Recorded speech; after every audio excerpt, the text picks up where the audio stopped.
Yan, isa pang pagpalang araw po sa inyo lahat mga kaagapay at maligayang pagbabalik po sa munting channel, ang Kaagapay Mark. Bali ngayong araw, pupunta tayo kay Papa P.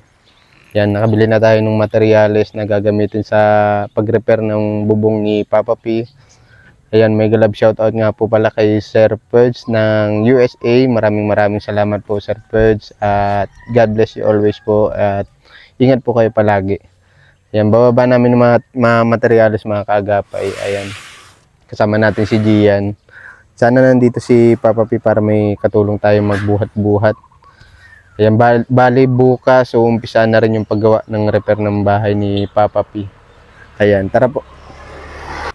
Ito na yung mga nabili natin materyales. May mga pako dyan, bulkasil. Tapos yan, kukulamber. Thank you dito kay Kuya. Anong pangalan mo Kuya? Ito na yung materials natin. May plain sheet dyan para sa ano ni Papa P. Tapos, dami itong yero, 14. Bukas, gagawa na sila Kuya Marvin. Nag-usap na kami.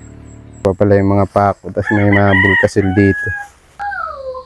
Ito na yung yero na nabili natin mga kaagapay. Yung kulay blue yung napili natin para bumagay dun sa gagawing pader ni, pipinturahang pader ni Papa P kasi mayroon po akong pintura doon sa bahay. Bibigay ko na lang kay Papa P para maaliwalas lalo tingnan yung bahay niya. Ang dami nito mga yerong mga kaagapay. Umabot to ng yung mahigit 14. Yan, pamalit natin doon sa mga nasirang yero po. Kasi hindi naman po totally lahat siya palitin. Nung pina-estimate ko sa panday natin kay Marvin, yung mga dapat lang palitan, yung mga talagang tuluan na po. Ayan. Ito na si Ate Lida. Magandang hapon Ate Lida. Magandang hapon naman po. Saan ka po galing? Galing pong school, nagsundo po ng eskwela. Kay Nonoy. Opo. Si Papa P po? Nagpapasada po. Papasada. Mamaya-maya nandito na rin po yun? Opo, mamaya po. Pasado na po kasi 4:30 na po mga kaagapay. Ayan. Meron pa pala tayo dito pamalit yung flat sheet, plain sheet dyan. Pamalit natin dyan. Tapos yung mga kahoy na po yan, kung saan po yung papalitan, kailangan palitan. Ayun ang mga sisiw natin. Ito na po Sir Spurge, yung mga sisiw na kinuha natin kay Ate Gina Lynn. Sana makagawa si Papa P ng kulungan Ate Lida. Opo, sabi ko nga po, mabili na lang tayo, kisang magagawa ka pa, kagaya, baka mamaya hindi pa Marunong ba magpanday po si Papa P? Hindi pa po nakikita kung marunong magawa po yan. Pero, ewan ko lang po, bahala. Marunong lang gumawa ng bata. Parang gano'n na rin. Si Papa P, pasaway talaga. Kung ano po yung matirang kahoy dyan, pwede niyang gamitin pang pangkulungan ng manok. Tapos yung matitirang yero, pwede po ipatong doon sa anuan ng mga manok. Tatabing na lang po. Yung mga luma, yung mga sira, yung na po, yerong papalitan. Opo. Hindi ko pa kasi nadala yung pintura Ate Lida. Papabala ko papinturahan ito. Po, maganda nga po. May pintura ako sa bahay, bibigay ko na lang sa iyo yun. Tapos yun, yung mga butas, papatapalan natin ng masilya. Marunong man yata po yung nagbububong magpintura. Marunong yung yung nakuha kong panday. Panday ko po kasi yun dun sa unang pabahay na ginawa. Kaya siya po yung napili kong kunin na. Opo. Parang maganda pink. Maganda po? Maganda po yata tingnan na pink. Pink? Opo. Kaso blue ata po yung nasa bahay. Sa bagay, maganda na rin po yun. Kasi blue din to. Opo. Po nga niyo. Blue din yung yero nyo. Opo, maganda na rin nga po yun. Baka bukas po gawin na rin ito. Nakausap ko na po yung panday, may usapan na kami. Nandiyan po yung mga pako, bulkasil ha. Pakitabi na lang po. Sasalay ko na lang po. Baka mamaya mailuto pa po ni Papa P. Sasalay ko na lang po ito. Tuloy ako Ate Lida, tuloy po ako. Kasi may tumutulo daw po yan dito, sabi ni Papa P. Ayan po baga. Ayun yung mga butas-butas.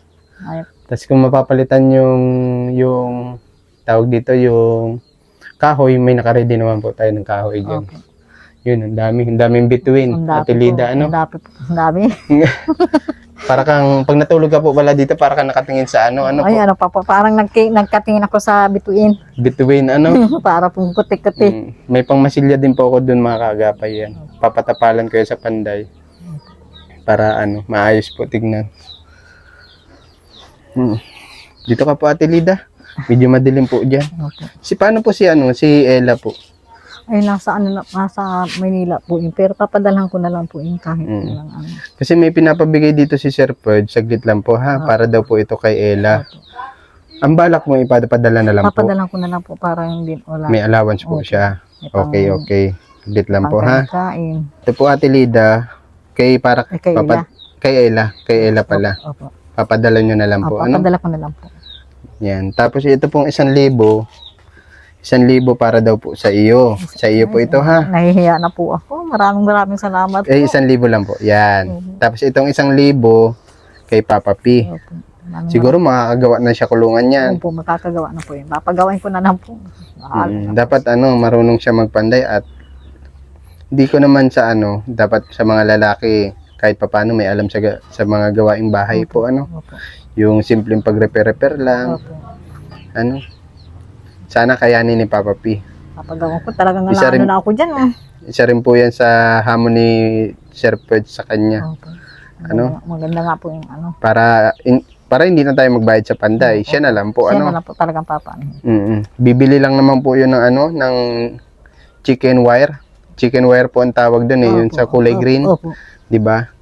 Kahit maliit-liit lang para hindi lang sabungin Para ng hindi lang siya. ng mga manok. Opo. Kamusta man po yung yung pasada ni Papa P ngayon? Ako ko po ngayon, nagsimula po siyang ngayon. Tapos, yung po nakaraang semana, naka 200 man po na nakaraang semana. Ay ngayon po, hindi ko pa po pag-uwi. Magkano na po yung ngayon ni Papa P? Oo nga pala. Pa rin yun, niya na po yung prangkisa niya. Ay, yun po, paano na po, pinakita na sa akin. Ay sabi nga po sa akin, mapunta daw po. Pag nagdating ka, baka makita. Papakita. Yun po. Okay, very good. Kala ko nga po, niluloko lang ako. Ano po? Baka niluloko lang po ako. May pinakita man po si Yun po, Papa P. pinakita talaga po yung plaka niya. Okay, ayos yun. Yung 2,000 po para kay Ella, Opo. yung 1,000 para sa iyo, yung 1,000 daw po para kay Papa P, ha? Opo. Makakasiguro naman ako na hindi ipangiinom ni Papa P yan. Sasabihan ko po yan. Tinatabihan niyo po ng panginom. Hindi man po, sasabihan ko man na po yan. Tama po. Ha? Opo. Sabi mo, huwag na pasaway at Opo. hindi na tayo bumabata. Opo. Ano po? Matanda na siya. Pero Alangan namang pag nagkasakit siya, sabi ko, pahala siya. Pag nagkasakit siya, hindi kita makakarga. Di naman pwede yung ganun na gawain niya na dating laging nagiinom. Opo. Sabi niya sa akin, di na daw siya nagiinom. Hindi ko lang alam kung sigurado. Hindi man na po siya nainom. Kaso lang po, pag halimbawa, na naman siya, pag halimbawa naakit na naman tuwing pag-Webes Biyernes. Webes Biyernes. Opo, pag Sabado. Siyempre, madating po yan, parang anong oras na minsan, ay pag tulog na kami, ganun na. Okay lang po yung Pag uminom. ganito po, di Paminsan-minsan lang, wag madalas. Kasi hindi maganda sa atay yun. Opo. Sinisira niya po yung atay niya. Kaya sinasabi ko sa kanya, ang kalit-liit mo, at maigi ko yung budigay mo, malaki. Kaya hindi po siya nataba, Ano pa po. Kaya minsan ay sabi niya, Bukod sa mabigat na yung trabaho niyang pagpapadyak, nagiinom pa siya. yun na nga ni po. Tapos malakas pa magkape. Makinapi pong maigi.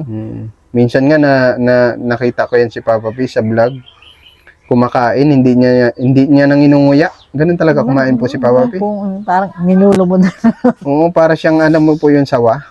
Parang, Pag kumain yung sawa, diretso lunok. po. Hindi niya nang inunguya, hindi niya na inaano yung pagkain, nilalasap. Iwan ko mga po kung bakit ganyan. Yung ibang tao, siyempre pag kumain, inunguya po si Papa P, diretso lunok. Ganun lang.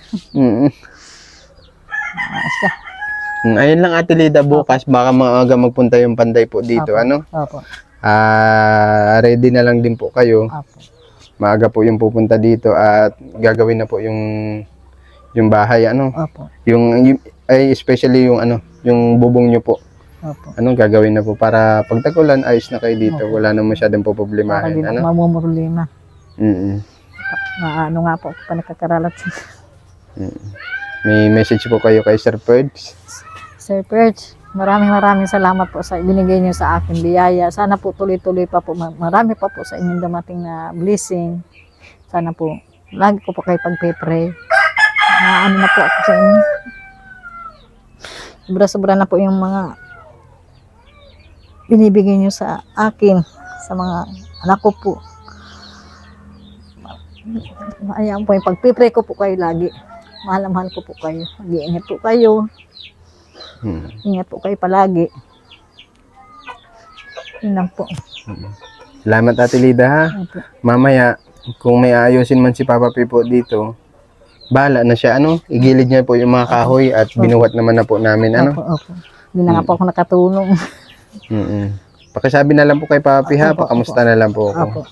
Ingat po palagi Opo. Ate Lida. Opo. Ingat Salamat rin po, po. kayo rin po. Ingat rin po kayo. God bless po sa inyo.